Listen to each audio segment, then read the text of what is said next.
오늘 화끈한 금요일, 불타는 금요일입니다. 금요일 인사를 드리고 있는 크립토 마토. 자 근데 문제는 너무 화끈했었는지 미국 증시에 불이 붙어가지고 지금 떨어지고 있죠. 하락하고 있는 미국 증시 전반적으로 나스닥만 간당간당하게 버티고 있을 뿐 다른 종목들은 힘을 쓰지 못하고 있는 안타까운 상황이 펼쳐지고 있는 가운데, 자 비트코인은 어떻습니까? 계속되는 위기 상황 가운데에서도 2만 달러 선을 꿋꿋이 지켜주고는 있습니다. 이더리움도 1000달러 위를 잘 버텨주고 있는 상황. 자 근데 오늘 미국 증시가 하락세를 보이고 있어가지고 주말 동안에 비트코인의 움직임이 어찌 될 것인가 약간은 염려가 되는 가운데 오늘 나온 소식들 한 번씩 또 살펴보도록 하겠습니다. 자, 첫 번째로는 제롬 파월 의장의 그는 최근에 이야기하기를 인플레이션을 과소평가했었다. 소프트 랜딩이 점점 어려워지고 있다라고 밝혔습니다. 특히 소프트 랜딩이 어려워지고 있다. 자연스럽게 시장에 부담을 주지 않은 상태에서 통화정책을 바꾸는 것이 어려워지고 있다라고 이야기를 하고 있죠. 자 그러면은 어쩔 수 없이 시장에 큰 충격을 안겨주면서라도 인플레이션을 찍어 누르기 위해 과감한 정책을 필 생각을 하고 있는 것이 아닌가 싶습니다. 이어서 연준 이사 보우만 같은 경우는 다가오는 7월의 금리를 마찬가지로 0.75% 올려야 된다. 그 이후에 0.5%씩 올리면 적절할 것이다 라고 발언을 하기도 했었습니다. 멈추지 않고 이어지는 인플레이션과 금리 인상에 대한 공포, 자산시장의 위기는 계속해서 이어지고 있습니다. 다음으로는 재미난 기사가 나왔는데요. 자, 마이크로스트레터지 비트코인에 엄청나게 투자를 하면서 비트코인 가격과 비슷한 움직임을 보여주는 미국 증시가 되어버린 기술주인데요. 자, 증시 분석가들 같은 경우는 여전히 마이크로스트레터지의 가격이 떨어졌음에도 불구하고 매수를 고집하고 있다고 합니다. 지금이 줍줍할 기회다라고 이야기를 하고 있는 것이죠. 최근 블룸버그의 데이터 발표에 의하면 마이크로스트레터지를 평가하고 있는 4개 브로커리지 가운데 3개사는 현재 이 회사의 주식 매수를 권유하고 있다고 합니다. 자 그리고 목표가가 최근 마이크로스트레터지 종가보다 3배가 높은 상황이라고 하는데요. 마이크로스트레터지의 주식에 대해서 BTIG 분석가는 이야기하기를 마이크로스트레터지는 특히 현재로서는 비트코인에 접근할 많은 효율적인 방법이 없는 주식 투자자들에게 비트코인에 노출될 수 있는 기회를 제공한다라고 모두 다 아는 말을 다시 한번 반복을 했다라고 합니다. 자, 과연 정말로 마이크로스트레터지는 다시 한번 부활을 꿈꿀 수 있을 것인가? 그 말인 즉슨 비트코인 가격도 한번 올라갈 수 있을 것인가? 마이크로스트레터지의 주식을 매수 추천하고 있는 브로커들의 예측이 맞았으면 좋겠습니다. 다음으로 해서 최근에 비트코인 가격 하염없이 흘러내리고 있는 가운데 프로쉐어스의 숏 비트코인 ETF가 출시가 되었죠. 그런데 이 비트코인 하락에 추가 베팅을 하고 있는 사람들이 어마어마하게 많다는 것을 알 수가 있는 것이 거래 이틀 만에 3,500만 달러 거래량을 달성했다라고 합니다. 얼마 전에 호주에서 현물 기반의 비트코인 ETF가 출시됐었다가 죽쓰고 있는 것에 비하면 정반대 상황이다라는 생각이 드는데요. 그만큼 사람들의 심리가 추가적인 하락으로 기울고 있는 것이 아닌가. 이럴 때일수록 숏을 치고 있는 사람들의 뚝배기를 멋지게 날려버릴 수 있는 상승 한 방이 필요하다. 세력들이 시장에 메로나를 선물로 좀 사올 수 있기를 바라봅니다.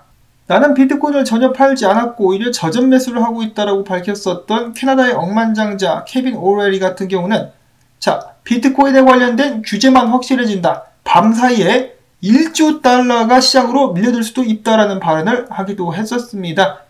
그는 최근에 비트코인 투자를 위해서 많은 기관 투자자들과 논의를 해온 것으로 알려져 있었는데요. 기관들을 위한 좀 더 나은 비트코인 규제와 함께 더욱더 많은 자금들이 암호화폐 시장으로 꼭 흘러 들어올 수 있어야만 되겠습니다. 그날은 언제가 될까요? 미국 국회들도 세금만 처먹지 말고 일 좀 해라 이 자식들아. 이어서는 그린 에너지를 통해서 비트코인 채굴이 시작됐다는 소식이 나왔었는데요. 자, 콜로라도 주에서 6메가와트, 6메가와트짜리 솔라 패널을 이용한 비트코인 채굴이 시작됐다라고 합니다. 한국 같은 경우는 태양광 발전을 시키면은 좀 효율적이지 못하죠. 근데 텍사스 아닙니까? 텍사스니까 태양열을 쪽쪽 빨아 먹으면서 비트코인 채굴의 양분으로 사용될 수 있기를 응원을 해보도록 하겠고요. 자, 그 다음에 비트코인 동향 및 분석으로 넘어갑니다. 자, 강한 반등 지표가 등장을 해버렸다. 그레이스케일의 GBTC 마이너스 프리미엄이 한때 35%까지 떨어졌었는데 이제는 27%로 줄어들었다라고 합니다. 그 말인 즉슨 GBTC의 매수세가 좀 붙은 것이 아닌가. GBTC의 일반적인 고객들을 생각을 해봤을 때 이 기관들의 매수가 또 살짝 들어온 것이 아닌가. 추파춥스 빨아먹듯이 기관들이 낼름낼름 GBTC를 조금씩 매수하고 있는 것은 아닌가라는 기대감을 가져보게 되는데요. 자, 그와 더불어서 7월달에 있을 SEC의 GBTC 현물 ETF로의 전환 발표 가능성이 많지는 않지만은 그래도 기대를 일단 걸어보고 싶습니다. 자, 이런 상황에 대해서 도널드 꽥꽥 우리 선생도 다음과 같은 의견을 밝혔는데요. 니들 비트코인 바닥이 어딘지 알고 싶냐? 그러면은 GBTC의 마이너스 프리미엄을 좀 잘 살펴봐. 내가 봤을 때는 이 마이너스 프리미엄이 줄어든다. 현물과의 갭이 줄어든다. 그 자리가 바닥이 될 가능성이 높다라고 이야기를 했습니다. 자, 그런 의미에서 GBTC 매수 가져와. 다음으로는 크립토코안트의 주기영 대표 말이 많습니다. 몇몇 시청자분들께서 주기영 대표의 의견을 공유하지 말라라고 이야기를 하기도 하시는데요. 그래도 저보다는 훨씬 더 전문가이시죠. 주기영 대표. 정 마음에 안 드시는 분들은 반대로 해석을 하시면 되겠죠. 톱니처럼 반대로 받아들이시면 되겠습니다. 자, 그래서 주기영 대표가 최근에 대다수의 온체인 지표가 비트코인의 바닥임을 암시한다라고 이야기를 했죠. 이 구간에서 가격이 통합되는데 시간이 얼마나 걸릴지는 모르겠지만은 그럼에도 비트코인 가격이 빵원에 수렴할 것이라고 생각하지 않는 한 이런 상황에서 숏을 치는 것은 절대로 좋은 생각이 아닌 것 같아 라고 이야기를 했습니다.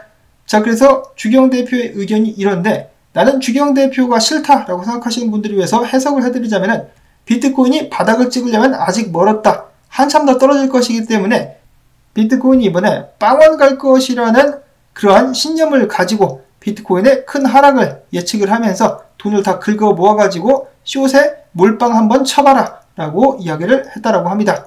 이렇게 해석을 해보면 되겠죠. 두 가지 버전의 다른 해석들을 들려드렸고요. 주반꿀이라는 의견에 자신 있으신 분들은 반대로 베팅을 한번 해보시면 되겠습니다. 이어서 마찬가지로 긍정적인 온체인 데이터 분석입니다. 글래스노드가 이야기하기를 자, 비트코인의 메이어 멀티플 지표 이 지표가 낮으면 낮을수록 지금 현재 이 저평가되고 있다. 장기적인 매수 효과가 클 가능성이 높다라고 이야기를 하고 있는데요. 이 지수가 0.5포인트를 기록을 했다라고 합니다. 그러면서 비트코인의 가격이 바닥에 가까워져 가고 있음을 알 수 있다라고 이야기를 했다라고 하네요. 지금 자리에서 매수를 들어가면은 장기적으로 좋은 효과를 거둘 수 있을 것이라고 이야기를 하는데 여러분들의 생각은 어떻습니까? 온체인 데이터 믿을 수 있습니까? 자, 다음으로는 비트코인 한때 4위 자리까지 밀려났었다가 3위 자리를 탈환한 고래가 지갑에 565개의 비트코인을 추가로 사들였다라고 합니다. 돈 겁나 많네 진짜. 부럽습니다. 다음으로는 분석으로 넘어가 보도록 하겠는데요. 자, 일단 어제 일봉을 봤을 때 주요 저항에서 강하게 밀려 떨어지고 있는 모습이 극명하게 드러났다라고 네브라스칸 구너 분석가는 이야기를 하고 있습니다. 자, 그러면은 주말 동안에 추가적인 하락이 나온다라고 예측을 하고 있는 것은 아닌가?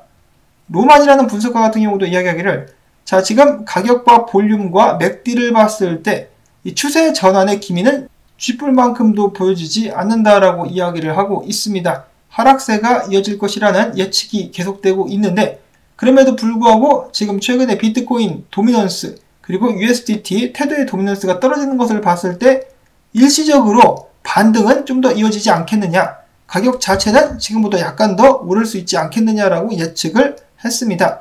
그렇지만은 하락세는 계속된다. 데드캣이 나올 수는 있겠다라고 상황을 보고 있는데요.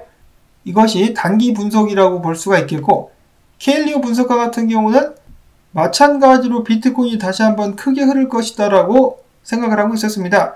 강하게 한번 떨구면서 16,000달러 선을 본 후에 마찬가지로 강하게 반등하게 되지 않을까라는 예측을 하고 있었는데요.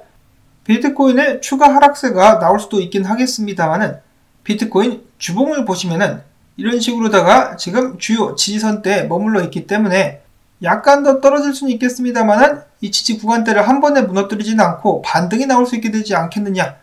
물론 이 자리가 바닥이 될지 아닐지는 지켜봐야 알겠지만은 이 자리에서 19,000달러 아래로 내려가기보다는 반등이 나와가지고 중기적인 관점에서 사람들이 숨을 한번 돌릴 수 있는 그런 여력을 마련해주지 않겠느냐라는 예측을 해볼 수가 있겠습니다. 자, 이런 상황에서도 뽕을 계속해서 맞고 있는 뽕 분석가 같은 경우는 뽕 약발이 좀 떨어졌다라고 합니다. 얼마 전까지만 해도 바로 그냥 떡상 갈 거라고 이야기를 했었는데 이제는 조금 더 차분해진 이 개량된 모습을 보여주었습니다. 무작정 올라간다는 것이 아니라 지금부터 축적 및 횡보를 거쳐가지고 2011년도와 17년도 때 차트처럼 이런 식으로다가 올라가게 되지 않을까. 바닥은 이미 찍었다라고 그래도 이야기를 하고 있는 것 같죠. 이어서 유명한 분석가는 아닙니다만 머스테시 분석가 PI 사이클을 대조를 해봤을 때 마찬가지로 바닥을 확인하러 내려갈 수는 있겠다. 가격 하락이 추가적으로 나올 수는 있겠지만 그래도 전반적으로 하락세는 잠잠해지면서 횡보를 거치면서 다시 한번 올라가게 될 수 있지 않을까라는 희망을 보여주었습니다. 비트는 희망을 싣고 다음으로는 기타 소식들을 알아보도록 하겠는데요. 전 세계적인 축구 스타죠. 크리스티아노 호나우두가 이번에 바이낸스와 파트너십을 맺고 바이낸스와 독자적으로다가 바이낸스 NFT 플랫폼에서 올해 호나우두 NFT를 출시할 계획이다라고 밝혔습니다. 호나우두는 안 그래도 돈이 많은데 더욱더 부자가 되게 생겼네요. 이어서는 약간 불안한 소식도 있는데요. 셀시어스에 이어서 3AC 그리고 3AC에 이어서 이번엔 보이저 디지털까지 큰 문제를 겪고 있을 가능성이 있다고 합니다. 자, 3AC, 3에로즈 캐피탈에 7억 2천만 달러 대출을 해줘가지고 궁지에 몰리고 있는 암호화폐 브로커리지 서비스 보이저 디지털이 이번에 1일 출금 한도를 25,000달러에서 10,000달러로 하향 조정했다고 합니다. 그만큼 자금적인 여력이 없다라는 것이겠죠. 계속해서 도미노 파산 위기에 몰려가고 있는 암호화폐 시장 불안합니다. 언제쯤 이 위기가 마무리될 수 있을까요? 자, 이런 상황 속에서 루나의 권도영 대표 같은 경우는 자신만만하게 인터뷰를 통해 가지고 나는 사기꾼이 아니다. 베팅에서 졌을 뿐. 그리고 나는 테라 블록체인 재구축에 엄청난 자신감을 가지고 있다라고 하면서 얼굴이 굉장히 두꺼운 모습을 보여주었다라고 합니다. 그는 최근 월스트리트 저널과의 인터뷰를 통해서 테라가 이전보다 더욱더 강하게 재건될 수 있는 능력에 대해서 나는 엄청난 자신감을 가지고 있다라고 밝혔습니다. 개발자들 같은 경우는 5월달 재출시에 이어서 새로운 테라 블록체인 앱을 재출시하기 위해 노력을 하고 있으며 최근 도건 대표의 몰락은 나는 잘못한 것이 없다. 베팅에서 졌을 뿐 사기꾼으로 불리는 것은 거부한다. 나는 사기꾼이 아니다 라고 당당하게 밝혔습니다. 자, 그 반면에 도건 대표를 향한 의혹들도 계속해서 불거지고 있는데요.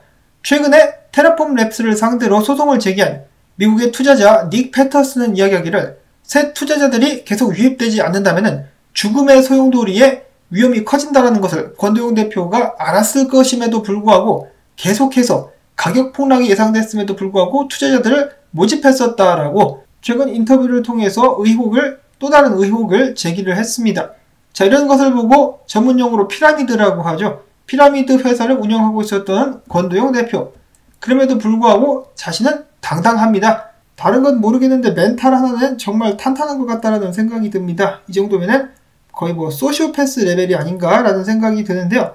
그런데도 불구하고 정말 100만 분의 1의 가능성을 걸고서라도 정말로 만약에 테라 및 루나 블록체인을 재건하는 데 성공할 수 있다라면은 피해자들에게 어느 정도 보상을 해줄 수 있지 않을까라는 그러한 희망도 쪼까 한번 걸어보도록 하겠습니다. 신라 같은 희망. 이어서는 최근 상승하고 있는 폴리곤 매틱인데요. 최근에 고래들 폴리곤을 10,000개에서 10,000개는 고래가 아니구나. 아무튼 10,000,000개가량을 들고 있었던 지갑에 매틱의 보유량 숫자가 8.7%나 늘어났다고 합니다. 매틱을 대량으로다가 매집하고 있는 사람들이 있다고 하는 것인데요. 그 이유는 무엇일까? 그 배경에는 최근에 온체인 탄소 시장인 클라이마 다우와의 파트너십이 자리를 잡고 있었다라고 이야기를 하고 있는데요. 클라이마 다우는 작년에 출시가 됐었던 프로젝트였었죠. 한때 망했다는 소리를 듣기도 했었는데 일단 폴리곤은 이들과 파트너십을 체결한 후에 104,794톤의 온실가스를 나타내는 400,000 달러 상당의 탄소 배출권을 취득했다는 발표와 함께 일단 매틱이의 가격이 많이 오르고 있었다라고 하네요. 매틱이 화이팅! 자, 그 다음에 이더리움 같은 경우는 단기적으로 상승할 가능성이 있지 않겠느냐. 1250에서 1285달러 본다 라고 매크로 CRG라는 분석가가 이야기를 했었고요. 이어서는 전체 암호화폐 시장은 휘청이고 있지만 사업적인 면에서는 계속해서 성장세를 이뤄나가고 있는 메타버스의 선두주자 마나에 관련된 차트인데요. 마나가 바닥에 다다른 것 같다. 매수 구간 5키 라면서 알트코인 설파라는 분석가가 차트 분석을 남겨주었었습니다. 대부분의 알트코인들이 정말 90%, 80%가량 하락한 상황. 만약에 비트코인이 정말로 지금 바닥을 찍은 상태라면 지금 같은 매수 찬스가 없겠다라는 생각이 드는데요. 그럼에도 불구하고 어찌 될지 모르는 것이기 때문에 각별히 계속해서 투자에 주의를 기울이실 수 있기를 바라면서 영상이 길어졌기 때문에 바로 마치도록 하겠습니다. 오늘도 저는 채널의 생존을 위해서 여러분들께 광고 영상 재생과 좋아요 부탁을 꼭 드리고 싶습니다. 도와주시는 분들께 정말로 감사드린다는 말씀 전하면서 저는 다음에 새로운 소식 가지고 인사를 드리도록 하겠습니다. 안녕히 계십시오.